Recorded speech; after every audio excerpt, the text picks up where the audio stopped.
ज्येष्ठ अभिनेते धर्मेंद्र यांचं सोमवार दिनांक 24 नोव्हेंबर रोजी निधन झालंय. त्यांच्याविषयी अनेक किस्से सांगितले जातात. ते ऐन तारुण्यात इतके देखणे होते की त्यांचा समावेश जगातील सर्वात देखण्या पुरुषांच्या यादीत झाला होता. पण तुम्हाला माहितीये का, त्यांच्या या देखणेपणाची मोहिनी बॉलिवूडचे ट्रॅजेडी किंग दिलीप कुमार यांनाही पडली होती.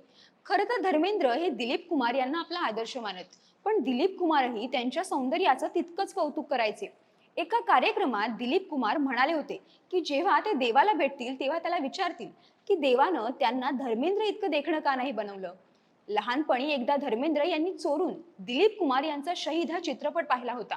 या चित्रपटानं आणि त्यातील दिलीप कुमार यांनी त्यांच्या मनावर जणू गारुडच केलं होतं. दिलीप कुमार यांच्या the substance and the shadow या आत्मचरित्रात धर्मेंद्र आणि दिलीप कुमार यांच्या पहिल्या भेटीची आठवण सांगितली आहे.